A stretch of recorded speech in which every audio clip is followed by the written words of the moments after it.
Hello everyone, welcome back to my channel guys. अगर आप मेरे चैनल पर नए हो तो प्लीज़ चैनल को सब्सक्राइब कर देना। वीडियो अच्छा लगे तो लाइक करना, कमेंट करना, शेयर ज़रूर से कर देना। तो हम अपने एफएफ का नेक्स्ट पार्ट स्टार्ट करते हैं। पिछले पार्ट में हमने देखा था कि विंग वांगजी को अपनी लाइफ के बारे में सीक्रेट बताने वाला था। अब आगे विंग वांगजी की आंखों में देख रहा था, वांगजी भी विंग की आंखों में देख रहा था। तब विंग कहना स्टार्ट करता है, वांगजी, तुम मुझे जैसा सोचते हो मैं ऐसा नहीं हूँ। मैं इस दुनिया से बिलोंग नहीं करता। मैं किसी और दुनिया से बिलोंग करता हूँ और मैं जैसा दिखता हूँ वैसा नहीं हूँ। वांगजी बस ध्यान से विंग के हर बात को सुन रहा था और उसकी बात को समझने की कोशिश कर रहा था। तभी विंग अपनी बात कंटिन्यू करते हुए कहता है कि मेरी ग्रैंडमा एक वैनिशी थी और वो हमारे क्लैन से बिलोंग करती थी।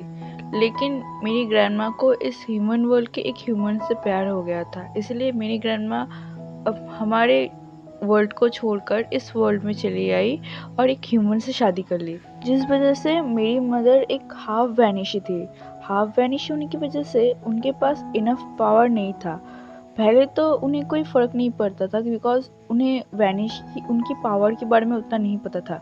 लेकिन जितने वो बड़े होती गई, जितना उसे हमारे वर्ल्ड के बारे में पता चलने लगा, जब जब उन्हें हमारे सारे क्रिएचर्स की पावर के बारे में पता चलने लगा, तब उसे बहुत बुरा लगने लगा।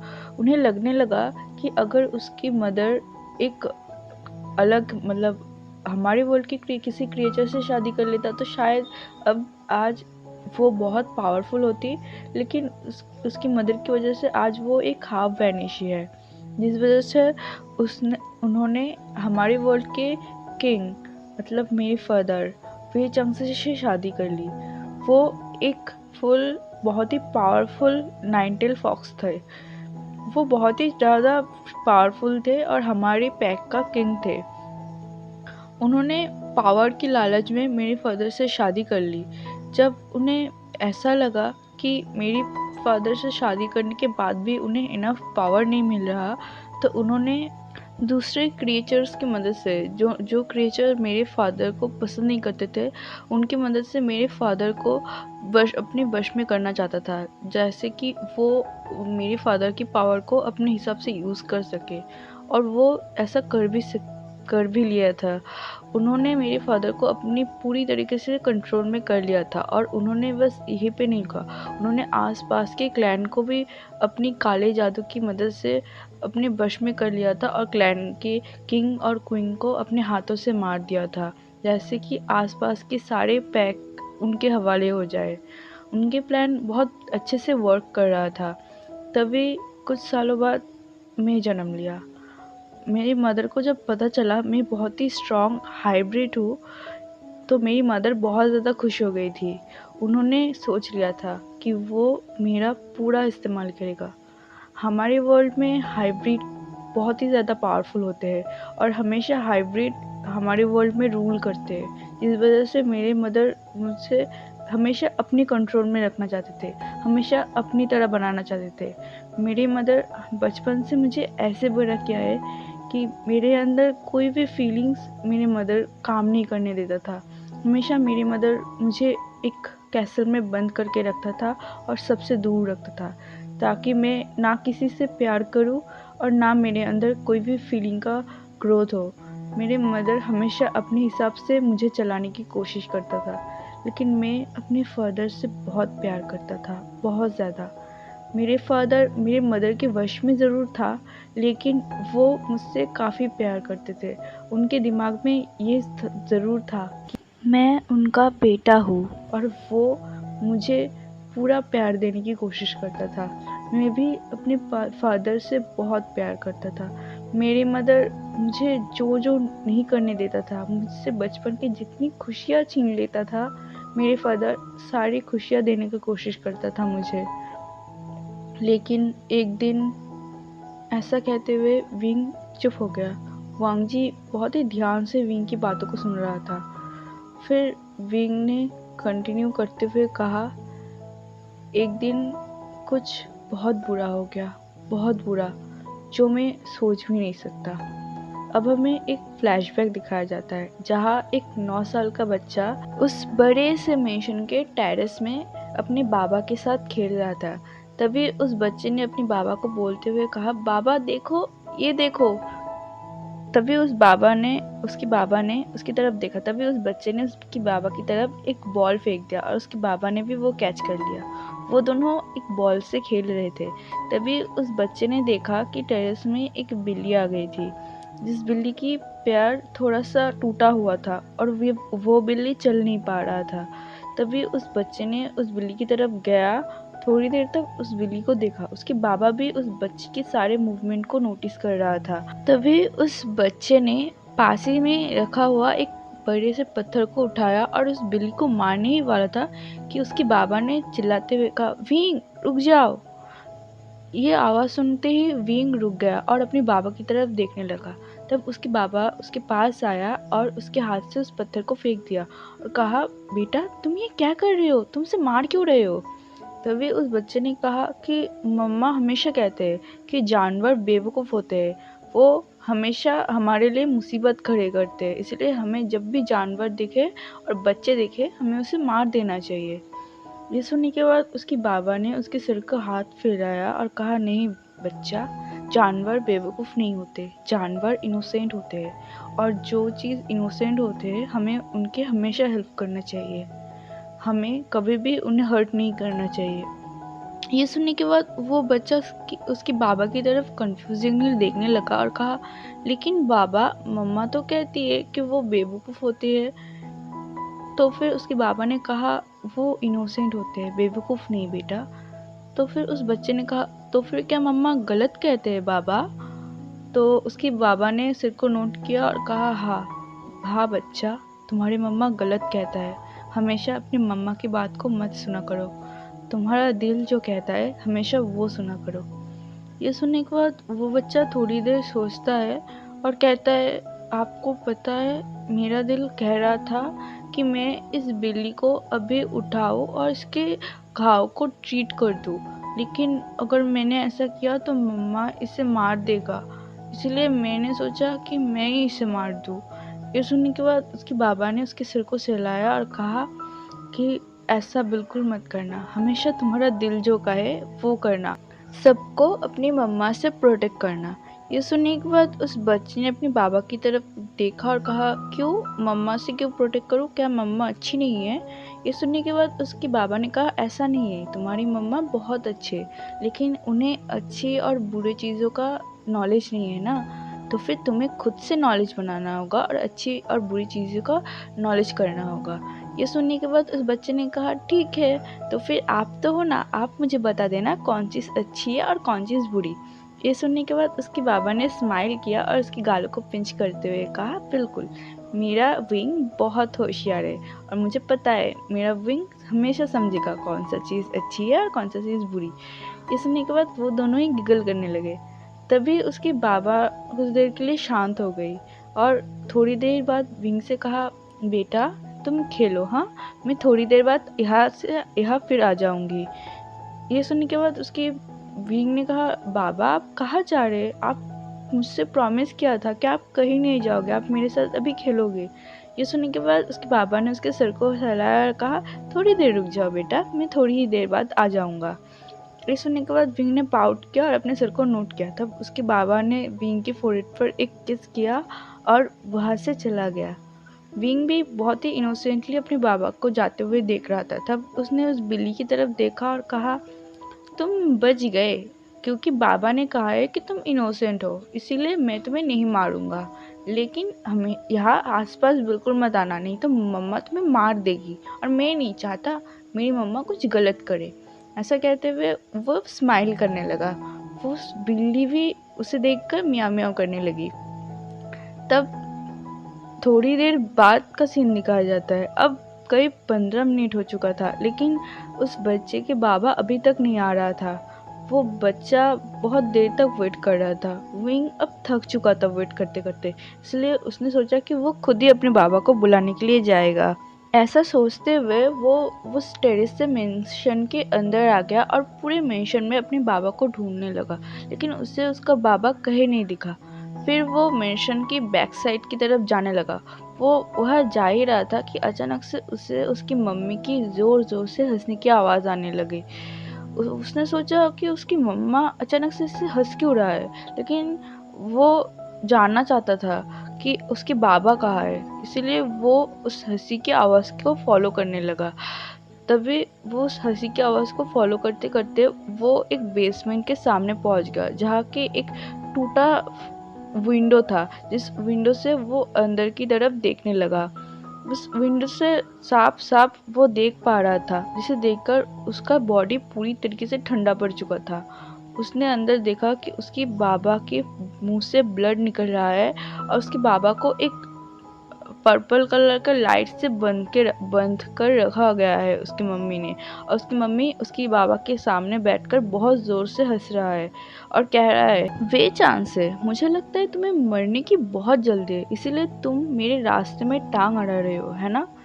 ये सुनने के बाद उसके बाबा ने कहा कांग से, मैं बस विंग को सही और गलत में फ़र्क सिखा रहा था। वो अभी बस 9 साल का बच्चा है, तुम उसके साथ ऐसा कैसे कर सकते हो? तभी वे चांगसेरन चिल्लाते हुए कहता है कि तुम्हें इससे क्या फ़र्क पड़ता है? वो मेरा बच्चा है। मैं डिसाइड करूँगा कि वो कैसे बड़ा होगा और कैसा नहीं। मैं उसे अपने हिसाब से बड़ा करूँगा। मैंने तुम्हें पहले भी कहा है, मेरे रास्ते में मत आओ। लेकिन तुम्हें तो मरने का बहुत शौक है ना?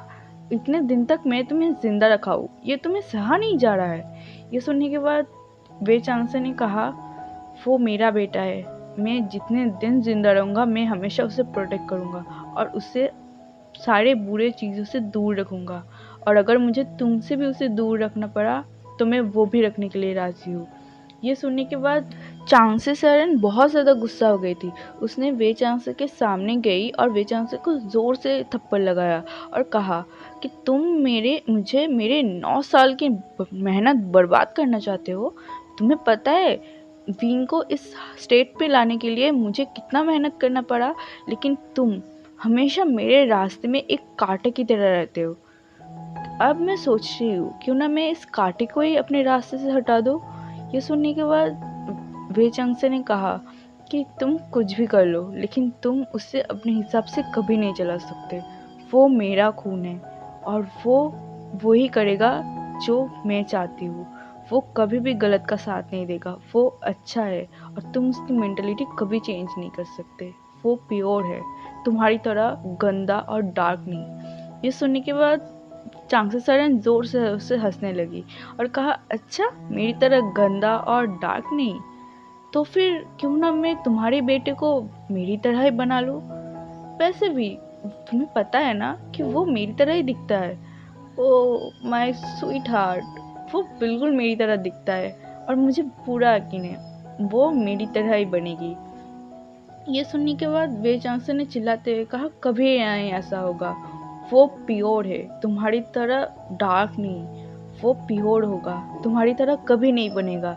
ये सुनने के बाद चांगसे ने कहा, ठीक है देखा जाएगा, लेकिन अफसोस की बात है कि तुम वो सब देखने के लिए नहीं रहोगे, बिकॉज तुम आज मरने वाले हो।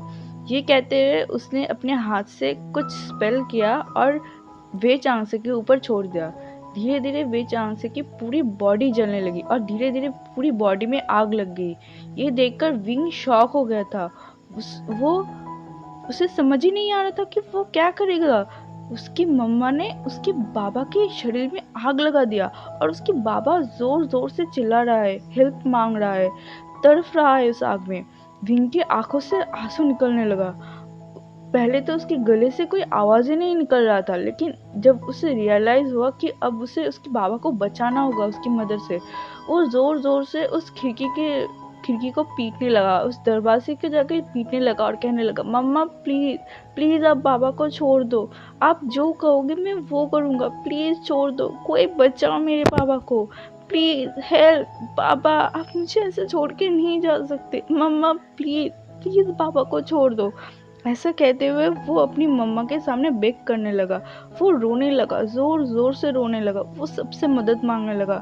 वो इस दुनिया में अगर सबसे ज़्यादा किसी से प्यार करता है वो उसका बाबा है। वो अपने बाबा को इस तरह से खो नहीं सकता है। आज उसे लग रहा है कि उसका सोल उसकी बॉडी से अलग हो जाएगा अगर उसके बाबा को कुछ भी हो गया। वो बहुत कोशिश करता है उस दरवाजे को खोलने का, उसकी खिड़की को खोलने का। विंग अभी बहुत छोटा था जिसकी वजह से उसकी पावर सील था, उसकी पावर अभी तक अनसील नहीं हुआ था, जिस वजह से वो अपनी पावर का यूज़ नहीं कर सकता था। जब चांगसे सरन को रियलाइज़ हुआ विंग ने सब कुछ देख लिया है, तब उसने हंसते हुए कहा, oh my boy, my sweetheart, क्या तुम अपने बाबा को बचाना चाहते हो? लेकिन ऐसा कभी नहीं होगा। मैं तुम्हारे बाबा को मेरे और तुम्हारे बीच बिल्कुल नहीं आने दूंगा। हमेशा ये याद रखना, तुम सबसे ज़्यादा मुझसे प्यार करते हो और मैं तुमसे। हमारे बीच कोई नहीं आएगा। और अगर तुमने किसी और से प्यार करने की कोशिश करने लगा तो मैं उसे इस दुनिया से विदा कर दूंगा, जैसे मैंने तुम्हारे बाबा को कर दिया है। ये बात हमेशा याद रखना। तुम्हें हमेशा मेरी बात सुनना है, समझे? ये कहते हुए वो ज़ोर ज़ोर से हंसने लगा और वी चांग से दर्द में चिल्ला रहा था। वो भीख मांग रहा था कि वो उसे छोड़ दे। वो अपनी बेटी को इस औरत के हाथ में बिल्कुल नहीं छोड़ सकता। उसे पता है ये औरत उसकी बेटी की लाइफ को बर्बाद कर देगा, लेकिन वो अभी कुछ नहीं कर सकता। ऐसे ही धीरे धीरे वी चांग से धीरे धीरे चिल्लाते चिल्लाते ज़मीन पे बैठ गया और वो उसकी चिल्लाना धीरे धीरे कम हो गया। विंग को जब महसूस उसके बाबा चिल्ला नहीं रहा है, उसने ज़ोर से चिल्लाया, बाबा प्लीज़ प्लीज़ ऐसा मत कीजिए, आप मुझे छोड़ के नहीं जा सकते। मम्मा प्लीज़ बाबा को बचाओ, पापा को तकलीफ़ हो रही है। वो बहुत ज़ोर से रोने लगा। वो अपने बाबा को खोने का दर्द सह नहीं पा रहा था। वो तभी अपनी सारी ताकत लगाता है और उस दरवाजे को खोल देता है। उस 9 साल के बच्चे ने अपनी सारी पावर को अनसील कर दिया था, जो इसके लिए पॉसिबल नहीं था। लेकिन वो अब जिससे सबसे ज़्यादा प्यार करता है, उसका बाबा, उसके लिए उसने अपनी सारी पावर को अनसील कर दिया था। शायद उसके लिए ये सारी पावर अभी कंट्रोल करना पॉसिबल नहीं था, लेकिन उसने कर दिया था। उसने ज़ोर से दरवाजे को अपनी पावर से खोला और उसकी मम्मा को उसकी पावर से ज़ोर से धक्का दिया। विंग की पावर अभी इतना ज़्यादा बढ़ गया था जो वो कंट्रोल नहीं कर पा रहा था, जिस वजह से वो अपनी हद से ज़्यादा पावर को यूज़ कर रहा था और जिससे चांगसे सारन ज़ोर से एक दीवार पे जाके लगा और उसके मुंह से खून बाहर निकलने लगा। विंग अपने बाबा के पास जाता है और बाबा के शरीर से सारे आग को बुझा के अपने बाबा को उठाने की कोशिश करने लगता है, लेकिन अब तक बहुत देर हो चुका था। शायद वी चांगसे इस दुनिया से अलविदा कह चुका था। विंग बार बार अपने बाबा की बॉडी को शेक कर रहा था और कह रहा था, बाबा उठो, देखो ना तुम्हारा विंग यहाँ है, आपका विंग यहाँ आ चुका है, प्लीज़ उठिए ना, मुझे माफ़ कर दीजिए, मैंने लेट कर दिया, मुझे माफ़ कर दीजिए बाबा, प्लीज़ उठिए ना, आँख खोलिए, आप मुझे ऐसे नहीं छोड़ सकते। बाबा आपने मुझे कहा था ना कि आप मुझे सारे गलत और अच्छी चीज़ों में फ़र्क सिखाएंगे। मुझे अच्छा बनना है, मुझे आपकी तरह अच्छा बनना है बाबा, प्लीज़ उठिए ना बाबा। ऐसा कहते हुए वो बहुत ज़ोर ज़ोर से रोने लगा और अपने बाबा को उठाने की कोशिश करने लगा। वो अपने बाबा को खोने का दर्द सह नहीं पा रहा था। तभी चांगसे सरन अपनी जगह से खड़ा होता है और कहता है, तुम विच, इतने दिनों से मैं तुम्हें बड़ा कर रहा हूँ और तुम मेरे ही खिलाफ जा रहे हो। अब दिखा तुम्हें कि तुम्हारा मम्मा कौन है। ये कहते हुए वो विंग के ऊपर अटैक करने ही वाला था, लेकिन विंग अपनी पावर की मदद से फिर से चांगसे सरन को ज़ोर से पुश कर देता है, जिससे इस बार चांगसे सरन बहुत ही ज़ोर से लगा था, जिससे वो पूरी तरीके से बेहोश हो जाता है। विंग की आंखों में अब आग सवार था। वो अपने बाबा से बहुत प्यार करता था, अपनी माँ से बहुत बहुत ज़्यादा, क्योंकि उसकी माँ कभी उस पर ध्यान नहीं देता था, हमेशा उसे नेगेटिव चीज़ें सिखाता था, हमेशा उसके दिल के ऑपोजिट करता था। जो विंग नहीं चाहता था उसे हमेशा वो चीज़ करने के लिए मजबूर करता था। लेकिन वो अपने बाबा से बहुत प्यार करता था, क्योंकि उसके बाबा हमेशा उसके दिल की सुनता था, हमेशा उसको प्रोटेक्ट करता था अपनी माँ से, हमेशा उसे वो सारी चीज़ करने के लिए देता था जो वो करना चाहता था। लेकिन अब उसके बाबा नहीं है। वो ये सब सह नहीं पा रहा था। वो बहुत रो रहा था, बहुत ज़्यादा, और अपने बाबा को शेक किया जा रहा था। उस 9 साल की बच्ची को तो पता भी नहीं है कि उसके साथ आज क्या हो गया था। वो अपने बाबा को खोने का दर्द बिल्कुल सह नहीं पा रहा था। वो अभी अपनी माँ को मार देना चाहता था, लेकिन उसके पास शायद इतना भी पावर अभी नहीं बचा, क्योंकि फीइंग अभी बस 9 साल का है और उसका बॉडी अभी इतने सारे पावर को नहीं झेल सकता।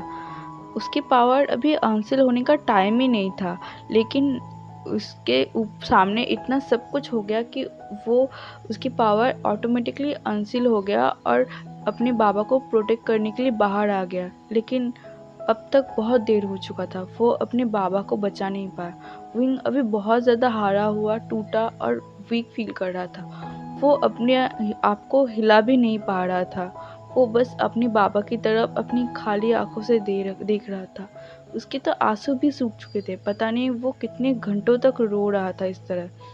अब इतनी देर तक पैक के सारे एल्डर्स को पता चल गया था कि किंग का डेथ हो चुका है।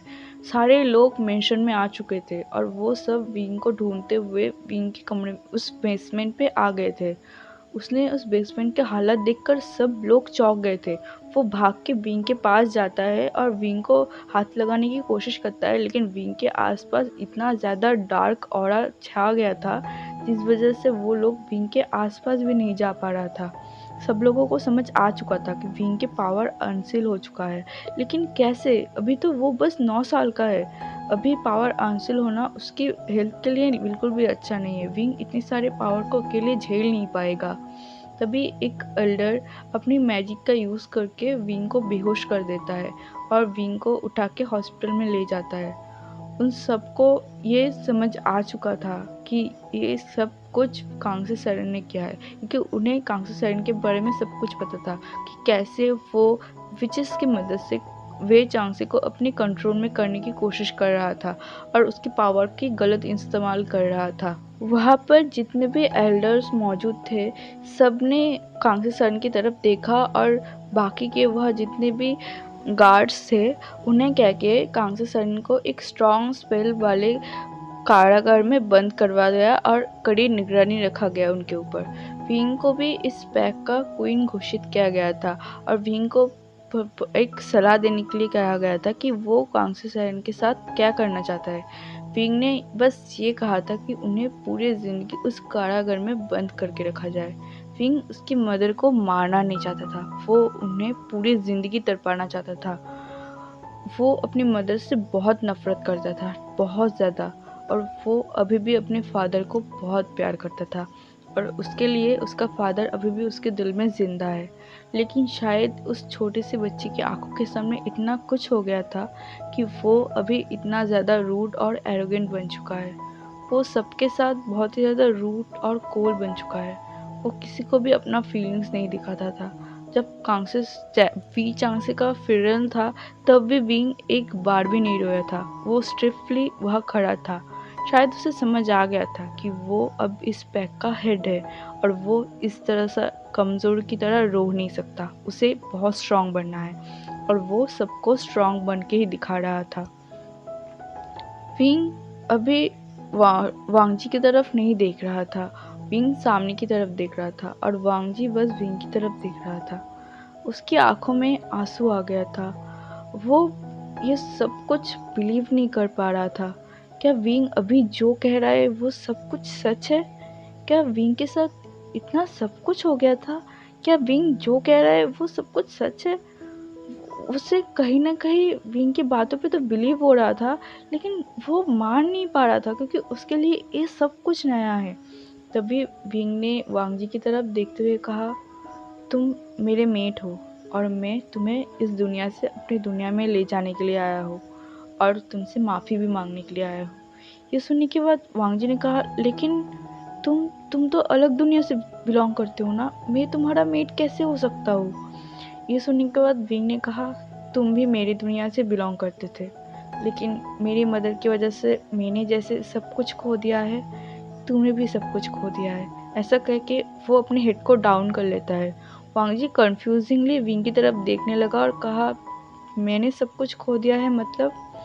तब विंग ने वांगजी के आंखों में देखते हुए कहा कि मैंने तुम्हें कहा था वांग, मेरी मदर पावर के लिए सारे क्लैन पर हमला कर रहा था। वहाँ में जो जिस पैक पर मेरे मदर ने कब्ज़ा किया था उसमें तुम्हारा पैक, वुल्फ पैक भी था, जहाँ की क्वीन और किंग को मेरी मदर ने मार दिया था और उसकी सोल की सारी पावर मेरी मदर ने ले लिया था।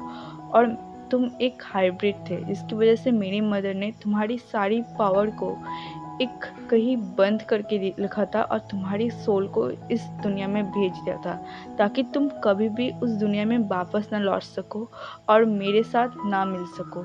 मेरी मदर को पता चल गया था कि तुम मेरे मेट हो और मेरे मदर कभी नहीं चाहता था कि मैं अपने प्यार से कभी भी मिलूं, इसलिए मेरे मदर ने तुम्हें मुझसे बहुत दूर रखा।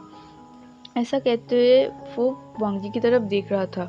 वांग जी को विंग की इस बातों पर बिल्कुल यकीन नहीं हो रहा था, क्योंकि वो बचपन से यही बड़ा हुआ है इस वर्ल्ड में, तो फिर उसकी सोल भेज दिया मतलब।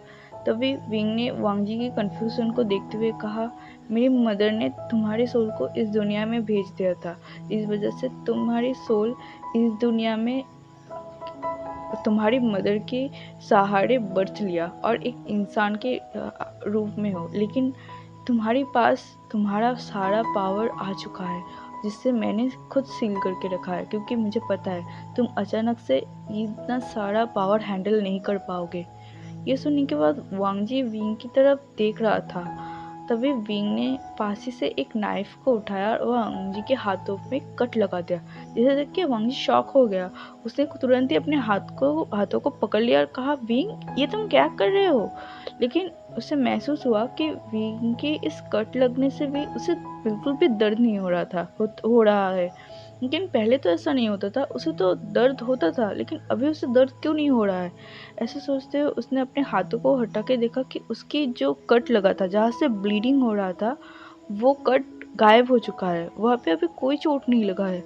वो विंग की तरफ देख रहा था। तभी विंग ने कहा, तुम एक वैम्पायर हो और साथ ही में एक वुल्फ। तुम्हारे फादर एक वुल्फ थे और तुम्हारी मदर एक वैम्पायर थी, और उन दोनों का ही एक मिक्सचर हाइब्रिड थे, जिस वजह से तुम्हारे पास स्ट्रॉन्ग हीलिंग पावर है, जिससे तुम कुछ सेकंड के अंदर ही अपने आप को हील कर सकते हो। ये सुनने के बाद वांग जी शॉक हो गया। उसके लिए ये सब कुछ नया था। वो खुद पर ही यकीन नहीं कर पा रहा था। वो बस विंग की तरफ अपनी बड़ी बड़ी आंखों से देख रहा था। विंग भी वांग जी के फेस को पकड़ते हुए कहता है, मैं समझ सकता हूँ, ये सब कुछ तुम्हारे लिए नया है। मुझे शायद तुम्हें ये सब बहुत ही टाइम दे के समझाना चाहिए था, लेकिन मेरे पास वो टाइम नहीं है। इतने सालों बाद मेरी मदर फिर से आज़ाद हो गई जेल से। वो अब बहुत स्ट्रांग हो चुकी है, मुझे पता है। अब वो मुझे मारने के लिए कुछ भी करेगी। मुझे नहीं पता मैं ज़िंदा रह पाऊँगा या नहीं, लेकिन मैं तुम्हारे साथ ज़िंदा रहना चाहती हूँ। मैं तुम्हें प्रोटेक्ट करना चाहती हूँ। फर्स्ट टाइम तो मेरी मदर ने तुम्हें मार चुका था, लेकिन मैं सेकंड टाइम तुम्हें मेरी मदर को मारने नहीं दूंगा। मैं तुम्हें प्रोटेक्ट करूंगा अपने मदर से। मैं अपने बाबा की प्रॉमिस को निभाऊंगा। मैं सारे इनोसेंट को मेरी मदर से प्रोटेक्ट करूंगा। मैं उन्हें और किसी को नुकसान पहुंचाने नहीं दूंगा। ऐसा कहते हुए उसने वांग जी के फेस को सहलाया और कहा, हमें अपने मेरे वर्ल्ड में वापस जाना होगा। हमें मेरे पैक में वापस जाना होगा वांग जी, और तुम्हें तुम्हारे पैक को मेरी मदर से छुड़ाना होगा।